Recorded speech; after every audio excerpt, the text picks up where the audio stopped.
আমরা বলবো এটা মানব সৃষ্টি বন্যা। সেই ভারত থেকে তারা সব বাঁধ কেটে দিয়ে ফেনী জেলার প্রত্যেকটা অঞ্চলে প্রত্যেকটা উপজেলায় বন্যা প্লাবিত মানুষের ঘরবাড়ি এবং মানুষের গবাদি পশু হাঁস মোরগ ছাগল মানুষের এই থাকার যত ব্যবস্থা আছে পানিসার সব ধ্বংস হয়ে গেছে।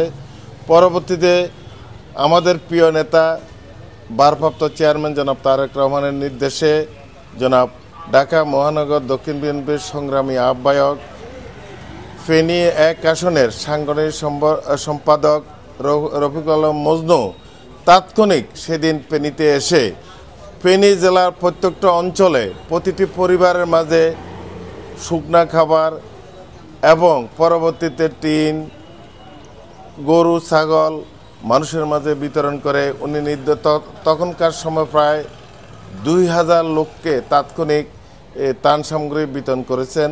পরবর্তীতে উনি টিন সহ মানুষের ঘরবাড়ি নির্মাণ করার জন্য নগদ অর্থ সহ সবার মাঝে দিয়েছেন। পরবর্তীতে আজকে গতকাল থেকে আবার ফেনী জেলায় সেই আগের মতোই বন্যা দেখা দিছে।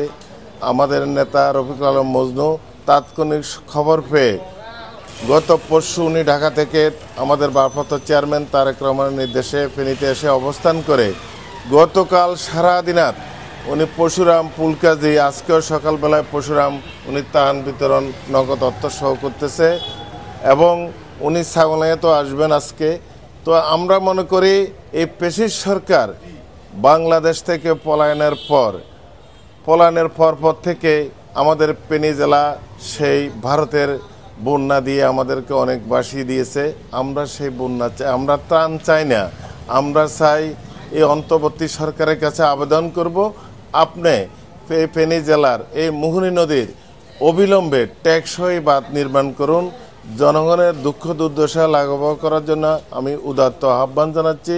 পরিশেষে আমরা বলবো এই এলাকার শিল্পপতি যত আছে ধনাঢ্য ব্যক্তি যুব সমাজ যারা অন্ততপক্ষে মানুষের মাঝে এই যে ভিজিটিং টিমের মাধ্যমে সাংবাদিক বাইরে তার লেখনের মাধ্যমে মানুষকে সজাগ করে যাতে এলাকার উন্নয়ন করা যায় এবং এলাকার যে মানুষের বন্যা কবলিত মানুষকে সেবা দেওয়া যায় প্রশাসন, উপজেলা প্রশাসন, ছাগলাইয়া পরশুরাম ফেনী ফুলকাজে আমরা দেখছি ইতিমধ্যে প্রত্যেকটা জায়গায় গিয়ে তারা খোঁজখবর নিচ্ছে, ত্রাণ বিতরণ করছে এবং পাবলিকলি আমরাও আমাদের উপজেলা বিএনপির পক্ষ থেকে আমরা বিভিন্ন অঞ্চলে ত্রাণ দিচ্ছি। আমাদের যুবদল, ছাত্রদল, স্বেচ্ছাসেবক দল, শ্রমিক দল